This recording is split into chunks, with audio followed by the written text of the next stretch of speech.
Good afternoon. Aston Merrygold. How are you, sir? Very good. Good to see you here. You too, you too. How's the welcome been in Stoke-on-Trent? It's been very good. There's, you've got a bit of I think it's probably for you more so than me, but there's a crowd outside, so, yeah. Well, since somebody handed you a baby when you arrived in Stoke-on-Trent? Yes, someone handed me a baby. I was a bit, 7 weeks old, I think, so I was a bit like, okay, that's a bit delicate, but... Got the selfie with the baby? Selfie with yeah. The mum got the selfie with the baby, so it's good, yeah, it's good. Hey, what's it like being out on your own now without the boys behind you?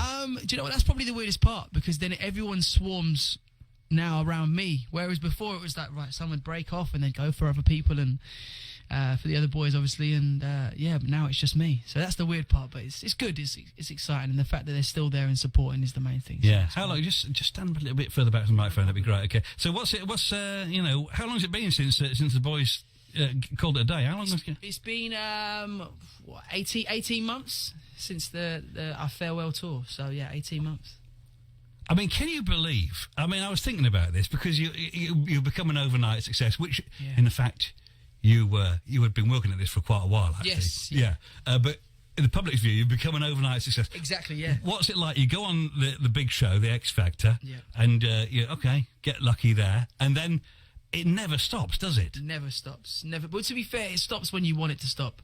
In terms of if you've got the fan base that we have, they're so dedicated and so loyal that you need to keep giving them things to be excited about, because they are excited and they want to be everywhere you are and hear everything and be supportive. But if you're not giving them anything that's worth supporting, then it's up to you, isn't it? So you kind of create your own work and your own path. So I think we were always very good at that, and try to keep busy and just try to keep up to date and everything like that. So yeah. What did it feel like when you first went on?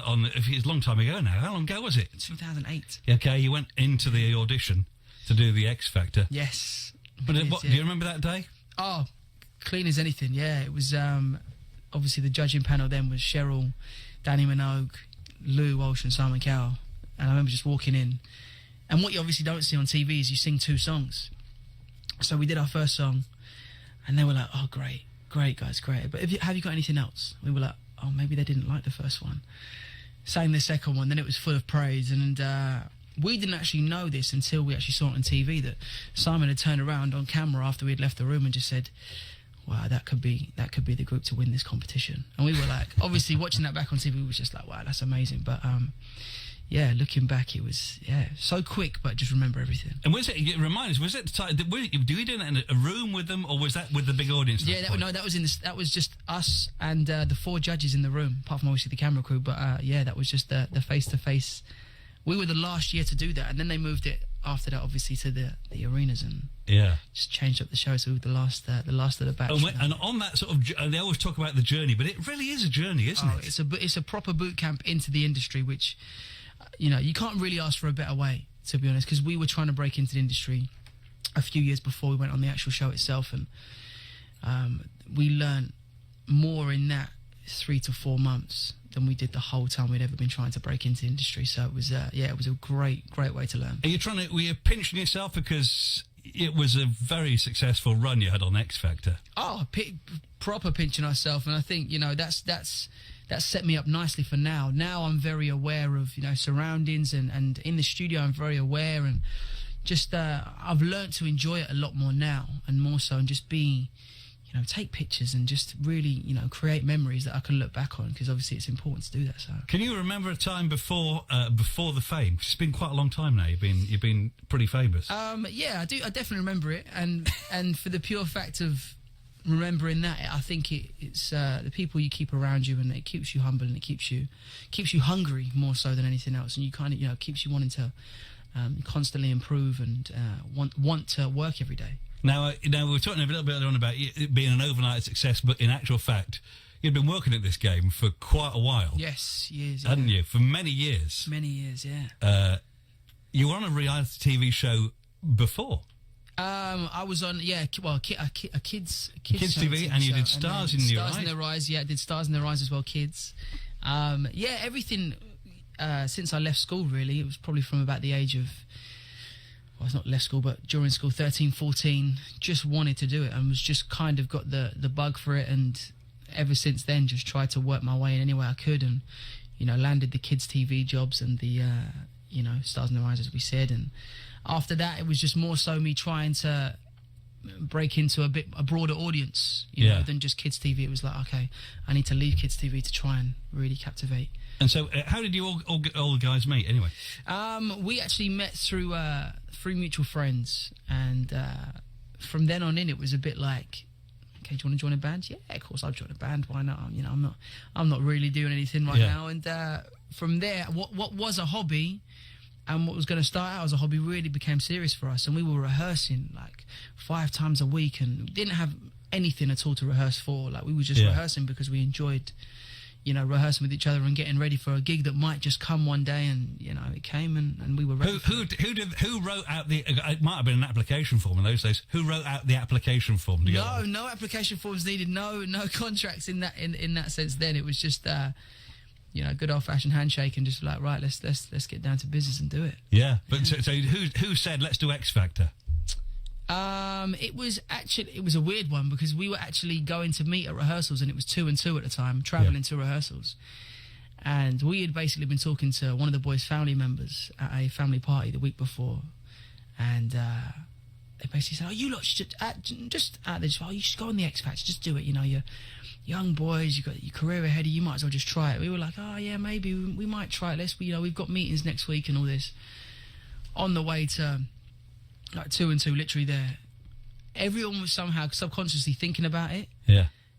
And we started talking. I think I was travelling with Marvin at the time. Talking, we was just like, X Factor. He was like, I was thinking the exact same thing.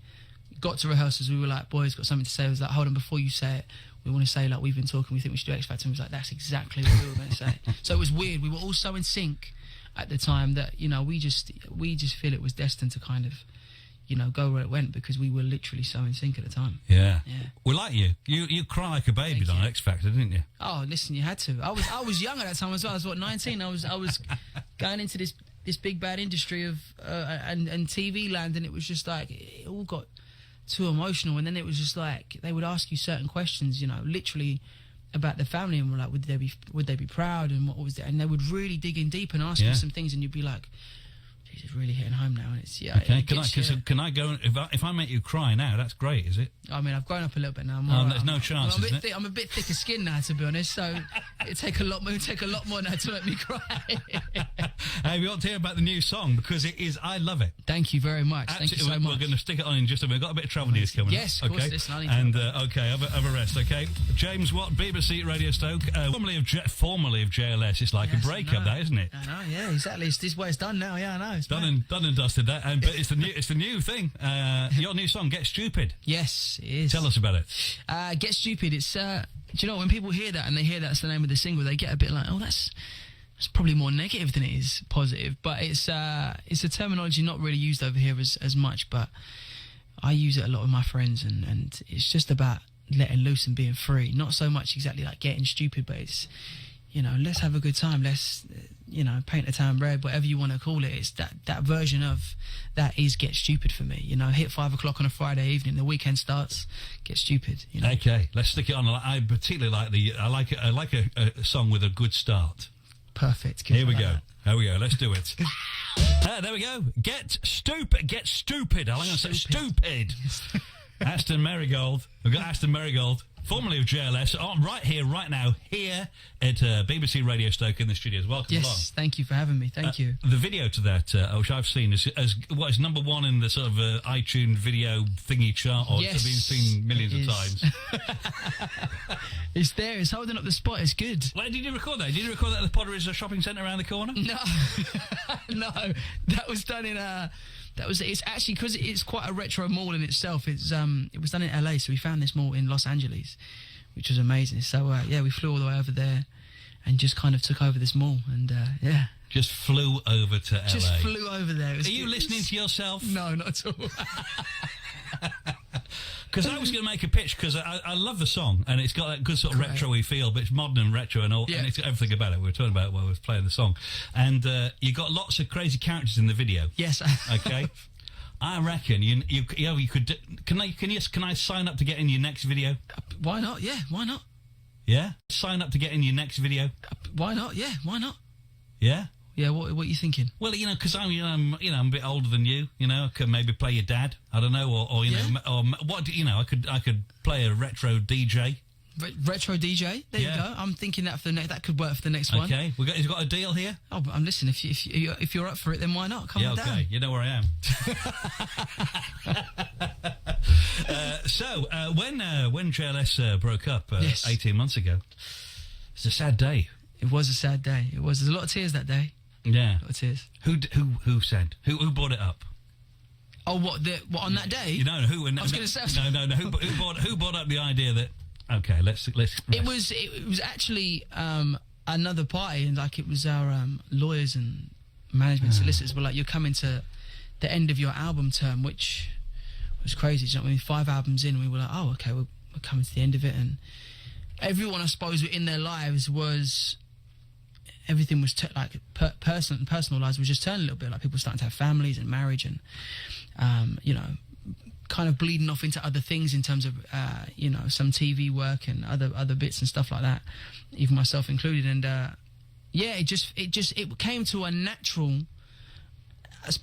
split in a way where everything. And the year that we because we announced it, I suppose, the end of 2012, and. That whole year before the last concert was just a bit transparent to we're going, oh, okay, so this is the last time we're doing this. Yeah, it's the right thing to do. It feels natural because we're still the best of friends. We still get on. We still love each other, and we still see each other now. So we just feel that we did it the right way and the respectful way to each other, more so, And the last gig. Yes. That must have been emotional. It was emotional. I think that first ever audition we did at the for the X Factor was at the O2 Arena, and our last ever gig was at the O2 Arena as well. So that was it was a nice full circle in a way, So it was good. How often are you asked if you're getting back together? Not really now because I'm releasing this song. Everyone's a bit like, oh, okay. I don't really get asked that question now. Funnily enough. But I think we're all on very different paths now, which is nice, and we all support each other, which is good. So the pure fact of Get Stupid's coming out and I'm on this path is a good thing, I think. Yeah. So how difficult is it to transfer from being in a group and then being on your own? It's difficult. It is difficult because I spent a lot of time trying to, I suppose, find myself and find my own personality as such, because I've been so cooped up in this group where it was like there was four of us. And now it's like, right, you have your own voice and you have to air your own opinions and your own thoughts and whatever else. And it took a little while for me to kind of break into that and feel totally comfortable and able. But that's what, I'm here now, so it's good. You've grown your hair? I have. I've got the whole James Brown quiff going on, Were you listening to James Brown when you were a kid? Was that what you were into? Oh, James Brown, Michael Jackson, Sammy Davis, Prince, Fred Astaire, the Showman. The Showman was my things. I loved the whole concept of a showman and holding the stage and that type of that era, especially for me, was that's my. So we're going to get you out on tour in due course, doing your thing. Listen, definitely, 100%. I'm all over that. Yeah. There's going to be you, a tour, lots of dancing girls. I can see the show already. Maybe I could come on as the retro DJ on the side. Well, you're just planning a tour for me right now, so I'm thinking, why not? Let's go. DJ, loads of girls there, and why not? Let's go. That'd be okay. That would be fine with me. And so we're going to see you on the TV. Because I really feel this single could be big time. It's got a big international feel for this. Oh, thank you so much. Hopefully, it'd be great. It'd be great to take it around the world and let people experience. Apart from the O2, what were the big gigs you've done that you've thought is fantastic? The big gigs, we did a Michael Jackson tribute concert and we performed with the Jackson 5, which was amazing. We did the Queen's Jubilee as well, which was that was just an incredible experience, just to be able to be alive for that, but obviously we got to perform for it as well, so it was an amazing thing. Endless tours that we've done, TV show, yeah, just everything, you know. It was all. What's Tiago, what do you miss about just being a regular guy like me? I'm a regular guy. You see. There's a lot of girls out there who say different, though. To be fair, you're not that regular. Don't try that one. What you miss? What can't you do that you would really like to do?